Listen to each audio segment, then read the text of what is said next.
Assalamualaikum warahmatullahi wabarakatuh. Apa kabar pemirsa? Berjumpa lagi dengan saya Anwar di program Ngalor Ngidul bersama dengan tamu kita yang bagaimana kabarnya Mas? Sehat, bahagia, semangat. Amin. Yes. Namanya Mas Aminuddin dari Lanskap. Gini Mas. Ya.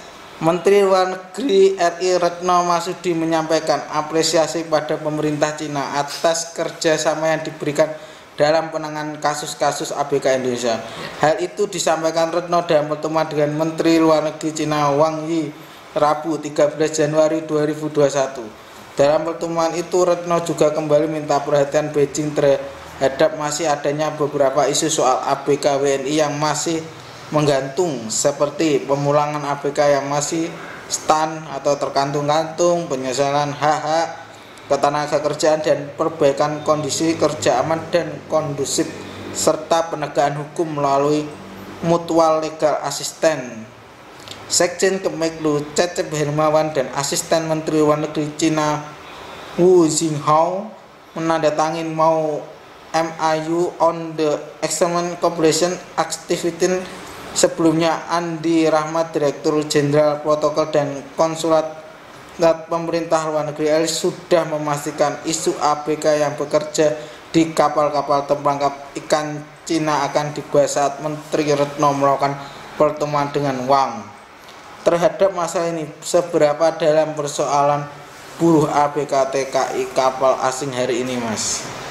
Ya, Assalamualaikum warahmatullahi wabarakatuh, pemirsa setia Kasukuan TV. Ya, alhamdulillah hari ini kita ngobrol ngalor ngidul lagi ya. Mudah-mudahan dari ngalor ngidulnya ini ketemu sebuah arah yang benar, ya. Titik yang tepat ya. Betul. Gini Mas Anwar, terkait dengan problem ABK ya, yang seperti disampaikan tadi di prolog terkait dengan pertemuan Menlu Indonesia dengan Cina. Saya pikir apa yang di statementkan oleh Menteri Luar Negeri Bu Retno itu tidak lebih dari sekedar pernyataan normatif ya, pernyataan diplomatik normatif yang tentu saja tidak menyentuh akar persoalan khususnya tentang ABK. Karena pertama ini tercatat cukup lambat ya responnya terkait dengan kasus dilarungnya ABK. Ya, yang viral beberapa bulan lalu ya, tepatnya di tahun 2020 kan sudah lama tuh. Artinya kita harus kritis melihat, masyarakat harus kritis melihat bagi mereka yang memang punya fokus mencermati terkait dengan perburuhan ya maksud saya, itu bisa menangkap sebuah problem, sebuah pertanyaan besar ya. Apakah jika tidak viral ya oleh sebuah kantor berita di Korea Selatan itu ya yang memviralkan video dilarungnya kapal yang ternyata dari Indonesia oleh sebuah kapal Cina Longxin 69 ya, seandainya itu tidak viral, apakah akan ada respon seperti itu? Nah ini kan kemudian menunjukkan sebuah sinyal atau indikasi bahwa bisa jadi, kalau saya sih secara pribadi menduga kuat ya, itu bukan kasus pertama. Bukan kasus pertama. Ya, kasus kriminal itu biasanya kalau udah numpuk, istilahnya kalau pencuri udah gemuk baru ketahuan kan. Saya pikir itu kasus kesekian. Saya yakin, saya punya dugaan kuat itu kasus kesekian, dan kebetulan kemarin dalam bahasa kita konangan. Saya konangan, kita nggak tahu sudah berapa jasad yang kemudian dilarung ya. Berarti seperti istilah bila direkam itu baru masalah. Iya, makanya. Artinya apa yang disampaikan oleh Menlu ini bukan solusi, ya, bukan solusi. Jadi kita harus memiliki tetap harus memiliki rasa penasaran, rasa ingin tahu, rasa kritis ya. Sampai sejauh mana pemerintah kita merespon kasus-kasus yang melanda ABK kita ya, jadi di tengah negara kita yang tidak kunjung reda berbagai persoalan dalam negeri maupun luar negeri, tentu saja kasus ABK ini menambah rumit ya, daftar panjang persoalan problem di negara kita ya, khususnya dengan masalah buruh.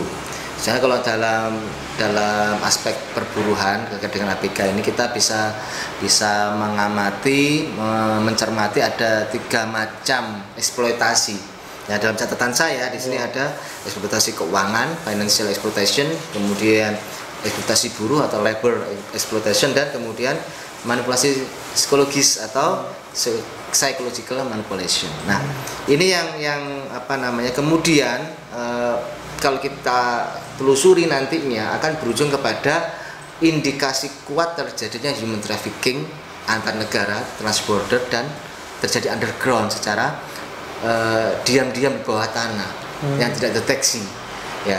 Jadi ini yang kemudian nanti akan bisa kemudian kita perspektifkan dari tindak pidana perdagangan orang. Nah, ini yang nanti bisa kemudian menjadi apa namanya ya, menjadi kanal untuk mencari solusi terkait dengan problem ABK ini.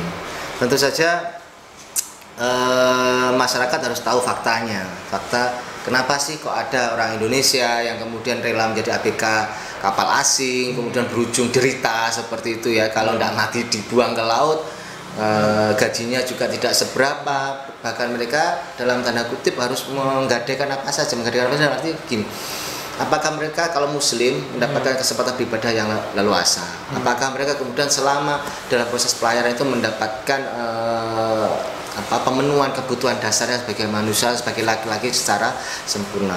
Ada kebutuhan biologis, ada kebutuhan psikologis dan sebagainya. Apakah itu terpenuhi oleh perusahaan yang menyewa jasa mereka, gitu loh? Ya, kenapa bisa terjadi seperti itu? Apa nggak ada kerjaan lain, gitu loh? Kan kalau kita lihat, kalau kita rilis di berita-berita, kita pantau gitu ya, gaji mereka ya kisaran 5 juta. Nggak jauh beda kan sama gaji UMR atau MK di beberapa kota di Jawa Timur, Surabaya itu kan hampir 5 juta juga.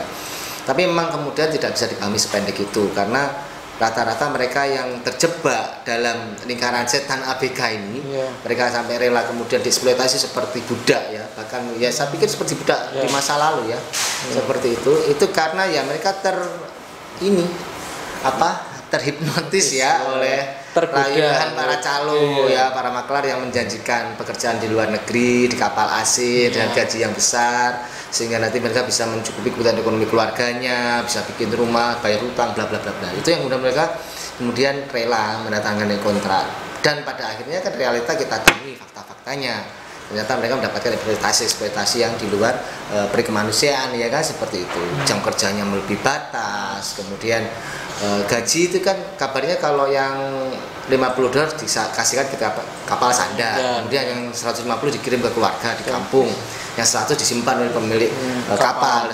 Jadi otomatis secara hari mereka hanya terima gaji atau terima upah itu $50 per bulan. Jadi saya pikir itu nggak sepadan dengan apa yang mengancam, potensi yang mengancam mereka. Jadi ini fakta yang menurut saya tidak tersentuh oleh apa yang tadi disampaikan oleh Menlu Retno Marsudi, meskipun disampaikan nanti akan dibicarakan dengan Menluang, tapi kan kita nggak tahu sejauh mana kemudian pembicaraan itu akan berujung solusi gitu ya.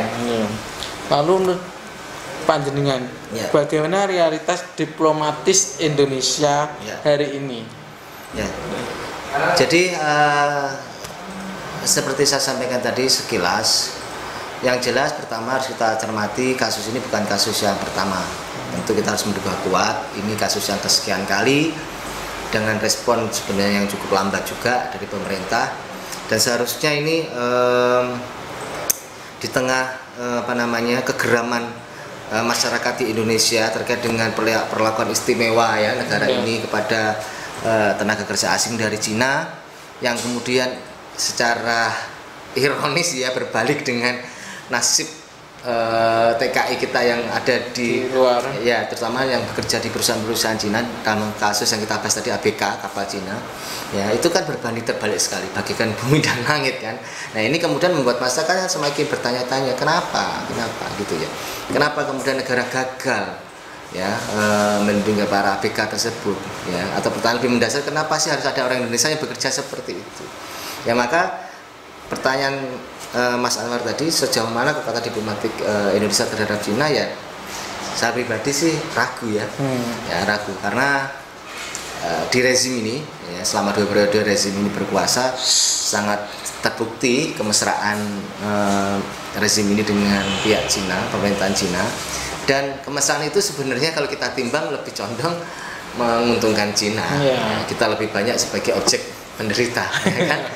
Sehingga dalam kasus ABK ini pun, ya meskipun saya tidak kehilangan optimisme ya, tidak kehilangan optimisme bahwa pemerintah punya solusi untuk kasus itu, tapi saya kalau mengamati jejak rekam hubungan diplomatik Indonesia dan Cina, saya kok meragukan. Tetapi memang masyarakat harus tahu bahwa tindak pidana perdagangan orang seperti yang kita tadi soroti, karena apa yang terjadi khusus pada kasus pelarungan dan mungkin juga rentetan kasus yang lain itu lebih mengarah kepada human trafficking atau tindak pidana perdagangan orang, itu sebenarnya di negara kita sudah ada pelindungan undang-undangnya, ada konstitusinya, ya kan, yaitu Undang-Undang Nomor 21 Tahun 2007 ya.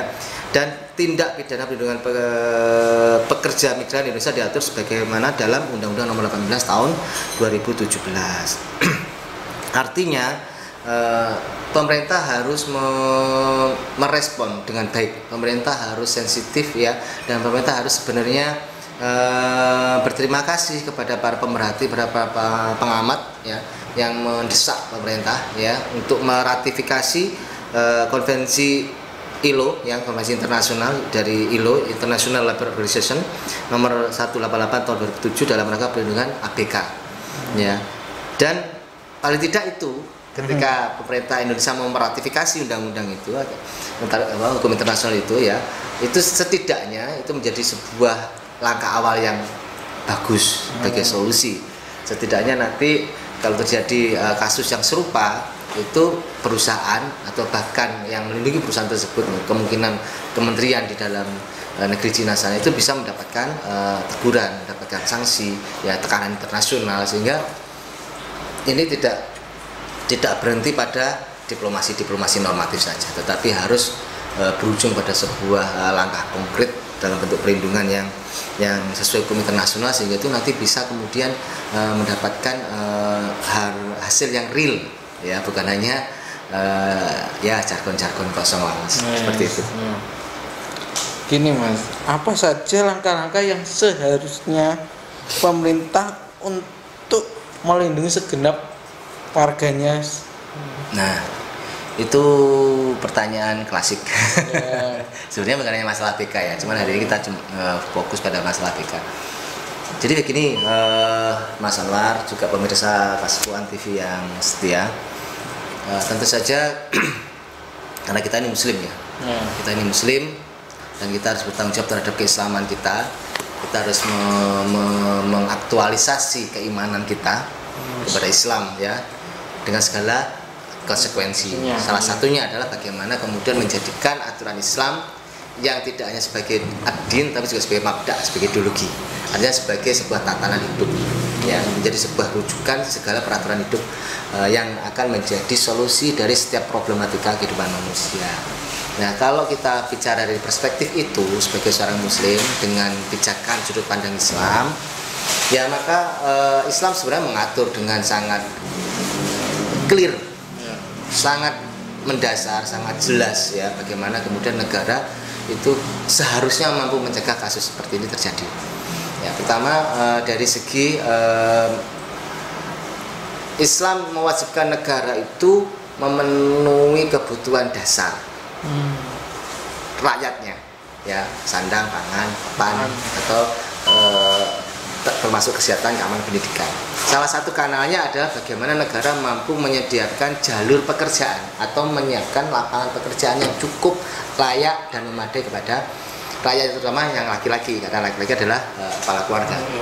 Ya, artinya ketika negara dalam sudut pandang Islam ya mampu melaksanakan kewajibannya itu menyediakan lapangan pekerjaan yang cukup, yang layak kepada para lelaki di dalam negara itu, rakyatnya yang laki-laki yang bertanggung jawab terhadap keluarganya masing-masing, maka kasus ABK-ABK yang kemudian awalnya terlena oleh bujuk rayu calo, kemudian nasibnya terlunta-lunta di kapal seperti itu, tidak akan terjadi. Ya. Cuman hari ini faktanya kan memang karena tidak diterapkan, ya itu juga tidak terjadi. Negara dalam tataran ideologi kapitalisme hari ini itu kan itu hitungannya untung rugi. Iya. Jadi mereka jargonnya pelayanan kepada masyarakat, tapi pelayanan itu kan patokannya apa yang menguntungkan atau apa yang merugikan. Yang menguntungkan ya dijalankan, diberikan, kalau merugikan ya enggak. Ya, termasuk terkait dengan penyediaan lapangan pekerjaan. Acuannya bukan apakah rakyat butuh lapangan pekerjaan atau tidak, tapi acuannya perusahaan itu, ya perusahaan-perusahaan asing atau perusahaan-perusahaan swasta itu negosiasinya dengan pemerintah seperti apa dalam regulasi, sehingga keuntungan perusahaan itu lebih optimal, tidak terbebani oleh buruh dan operasional yang terkait dengan kesejahteraan buruh dan sebagainya. Nah itu kalau tetap dijalankan ya nasib ABK ataupun nasib buruh pada umumnya ya akan begini-begini aja, bahkan bisa jadi akan lebih negatif lagi, lebih buruk lagi gitu. Yang kedua, ini yang juga harus digarisbawahi oleh masyarakat yang mungkin sampai hari ini masih banyak yang keliru memahami bahwa Islam sebagai sebuah negara, ya memandang sebagai sebuah negara itu tidak membedakan warganya itu muslim atau non muslim. Selama warga itu seseorang individu itu memilih sebuah negeri menjadi tempat tinggalnya, ya kemudian dia setia terhadap negeri itu, maka dia menjadi warga negara yang sah dan berhak mendapatkan perlindungan yang sama setara dengan warga negara lain, apakah dia muslim atau bukan, termasuk dengan hak politik, hak perlindungan dan sebagainya, termasuk kalau terjadi kasus seperti ini. Artinya pemerintah tidak akan abai begitu saja. Jika terjadi salah satu warganya atau bahkan kalau sekarang banyak warganya terlunta-lunta, dieksploitasi, dirugikan oleh pihak lain, ya negara akan memberikan pembelaan yang optimal, yang sempurna sesuai dengan kewajiban negara memang, ya. Dan yang terakhir adalah bagaimana kemudian negara menjalankan diplomatik atau politik luar negeri. Nah ini yang fundamental, ya. Jadi negara Islam itu politik luar negerinya adalah dalam ruang lingkup dakwah dan jihad. Tapi orang jangan lihat jihadnya dulu, lihat dakwahnya dulu. Ya, lihat dakwahnya dulu. Artinya dakwah itu untuk menyebarluaskan Islam supaya rahmatan lil alamnya Islam, ya. Islam sebagai dalam tanda kutip juru selamat dunia itu terwujud, disebarkan dulu lah. Orang kalau nggak mau pakai Islam, bukan tidak harus beragama Islam, ya, tapi tidak mau pakai Islam sebagai sarana hidup, tatanan hidup, itu yang nggak akan dapat itu rahmatan lil alamnya. Jadi itu kalaupun ada jihad dan sebagainya, itu kan hanya untuk menghilangkan sarana-sarana yang menghalangi dakwah. Jadi bukan ujug-ujug jihad. Artinya kita kalau mengandaikan negara kita ini yang mayoritas muslim dan yang korban tadi juga kebanyakan muslim, itu kemudian menerapkan Islam sebagai tatanan fundamental negara dalam melindungi warganya, ya kasus ini akan terjadi. Dan yang saya sampaikan yang indah-indah tadi itu dengan Islam, insya Allah akan terwujud. Dan itu janji Allah yang tidak mungkin Allah ingkari. Begitu Mas Anwar. Terima kasih Cak Amin. Sama-sama. Yang memberikan sedikit pencerahan bagi kami. Amin. Terima kasih. Ya. Semoga pemirsa bertambah wawasannya, dan kami selaku penyelenggara acara mohon maaf bila ada salah-salah katanya. Dan bila Anda suka dengan video ini, silahkan like, jangan lupa subscribe dan bunyikan loncengnya. Itu saja dari saya. Wassalamualaikum warahmatullahi wabarakatuh. Waalaikumsalam.